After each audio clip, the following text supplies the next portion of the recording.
त्याच्याशी काही संबंध नाही. आपल्या अंतःकरणामध्ये जेवढी श्रद्धा जेवढा विश्वास आहे त्या सर्व श्रद्धा आणि त्या सर्व विश्वासाने परमात्म्याला शरण जायचं. त्याच्या व्यतिरिक्त एका ठिकाणी खूप सुंदर सांगितलंय पहा, परमात्म्याला म्हटलेलं आहे देवा जर तुम्ही आमचे नसाल ना तर आमचं काहीच नाही, आणि जर आमचं काही नसेल ना देवा तुमचंच या ठिकाणी नाव बदनाम झाल्याशिवाय राहणार नाही. एका भक्ताचं सुंदर या ठिकाणी देवाला आळवणी आहे. देवाला म्हणतात देवा ऐका म्हणे, पकडलो हात बनवारी,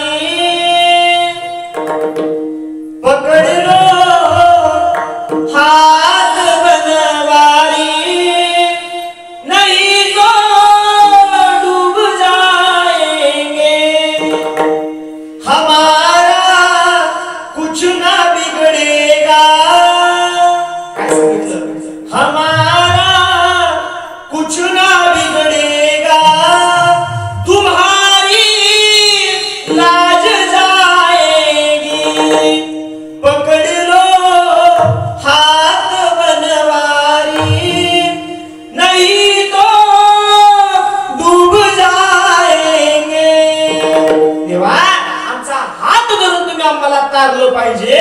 जर तुम्ही नाही तारलं तर आम्हाला कोण तारणार आहे? आणि देवा जर तुम्ही आम्हाला नाही तारलं ना आमचं काही नाही जाणार म्हणे, तुम्हारी लाज जाएगी, लोक तुम्हालाच नाव ठेवतील. एवढ्या मोठ्या देवाचा भक्त याचं पतन झालं, तुमचं नाव बदनाम होईल, आम्हाला आमची चिंता नाही. हो सुंदर भाव सांगितलंय पहा.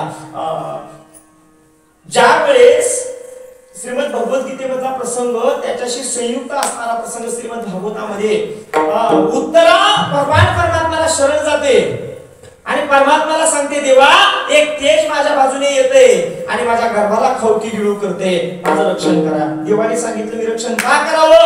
त्यावेळेस उत्तरा म्हणते देवा माझ्यासाठी रक्षण करू नका, माझ्या गर्भासाठी रक्षण करू नका, तुमच्यासाठी रक्षण करा. का?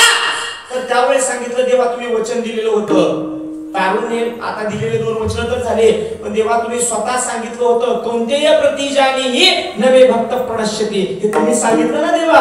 मग तुम्ही जर म्हणत असाल नवे भक्त प्रणश्यती आणि माझ्या गर्भामध्ये असणारा हा जो माझा वंश आहे हा पांडवाचा वंश जर संपला ना पांडवाचा संपूर्ण वंश संपून जाईल देवा. मग कोण राहणार आहे तुमच्या वंशाच्या पाठीमागं? ज्याचा पाठीराखा स्वतः भगवान परमात्मा होता त्याचा वंश जर बुडाला ना देवा तुमचं नाव खराब होईल. याच्यासाठी माझं म्हणून नका, पण तुमचं या ठिकाणी नाव बदनाम नाही झालं पाहिजे याच्यासाठी तुम्ही आम्हाला तारलं पाहिजे. ही भक्ताची आळवणी आहे आणि त्या आळवणीनुसार तुकोबारा म्हणतात तो आपल्याला तारणार आहे, पण त्याला शरणागती जायचं असेल तर कसं जायचं? त्या उत्तरेसारखं जायचं.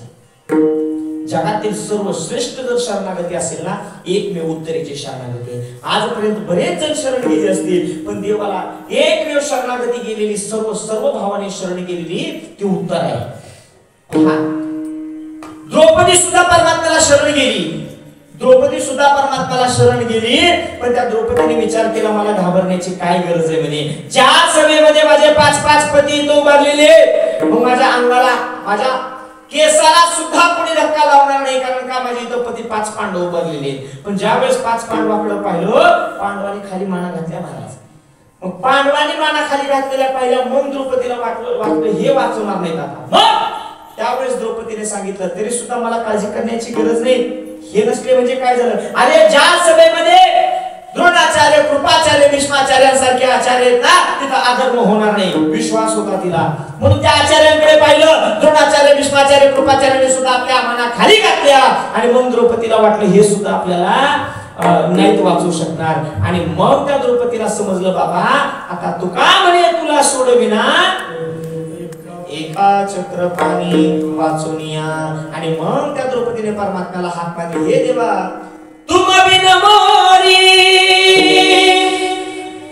कोण खबर रे, गोवर्धन गिरिधारी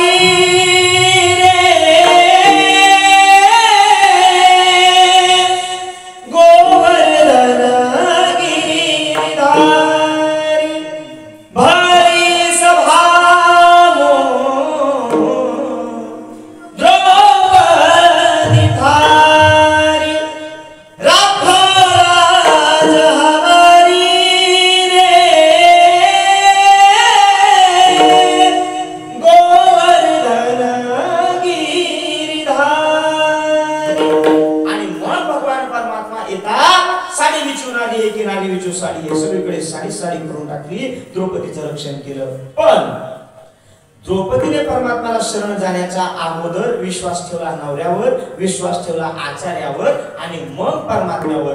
पण उत्तरा तशी नाही, उत्तरा तशी नाही महाराज. उत्तरा परमात्म्याला शरणागती जाते आणि भगवान परमात्म्याला सांगते, देवा पायी पायी महायोगी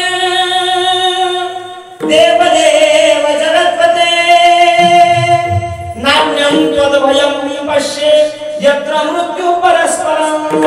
देवा हे तर एकमेकाच्या जीवावर उठलेले आहेत म्हणे, हे मला काय रक्षण करणार, फक्त तू माझं रक्षण करू शकणार आहे.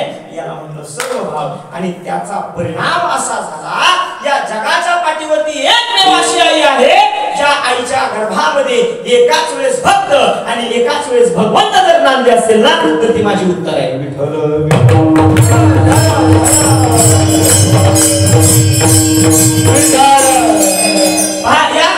या देशामध्ये, या विश्वामध्ये काही आई अशा झाल्या, काही माता अशा झाल्या ज्यांना भक्ताची आई बनवण्याचा या ठिकाणी बहुमान मिळाला. पण